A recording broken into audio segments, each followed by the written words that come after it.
shifting our focus now, Kremlin has slammed the door on Ukrainian President Volodymyr Zelensky's request. The Ukrainian president called for a three-way summit with Donald Trump and Vladimir Putin as Kiev scrambles to halt Russia's relentless assault. Meanwhile, Russia is proposing a second round of direct talks with Ukraine in Istanbul on June 2nd. Our delegation, headed by Vladimir Medinsky, is ready to present this memorandum to the Ukrainian delegation and provide the necessary explanations during the second round of resumed direct negotiations in Istanbul next Monday, June 2nd. And this comes at a time when the fighting between the two nations is at an all-time high. Moscow's message is blunt. No talks between Putin and Zelensky until negotiators hammer out concrete agreements first. The Kremlin's latest snub follows Putin's outright rejection of a face-to-face with Zelensky in Turkey earlier this month, Russia and Ukraine's first direct peace talks in years.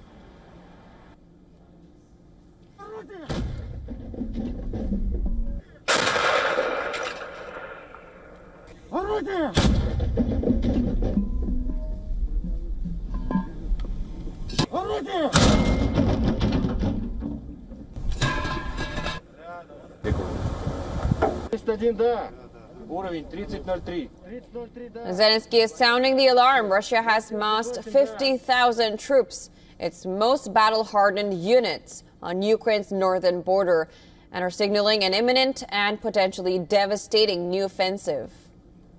Ukraine's railway infrastructure also came under heavy fire. Facilities and equipment in the Kharkiv, Donetsk, and Sumy regions were targeted. No casualties have been reported so far. Kiev fears that with the massive troops deployment, it could be the starting of a summer of offensive, where Russian troops can target Kharkiv. Ukraine isn't backing down, though. In a bold escalation, Kiev unleashed one of its largest drone attacks yet on Russian soil, striking towns around Moscow and damaging key infrastructure with no casualties that were reported. The psychological impact is clear. Now, Ukraine is bringing the war to Putin's doorstep. Russia, for its part, unleashed one of its heaviest drone assaults of the war. Ukraine says at least 18 Ukrainians died over the weekend in those assaults. The cycle of escalation shows no sign of abating. On the diplomatic front, Germany is stepping up. Chancellor Friedrich Merz's government unveiled a massive $5.65 billion military and aid package for Ukraine. While Berlin remains tight-lipped about sending tourist missiles, it has committed to funding the production of long-range weapon system inside Ukraine. Now, though Berlin remains tight-lipped about sending the highly coveted tourist missiles to Ukraine, the potential shift in Germany's stance signals a significant escalation in Europe's involvement in the war, a move that can dramatically shift the balance on the battlefield. On the other hand, Putin is directing his forces to create a buffer zone in the Sumy region, capturing 4 villages.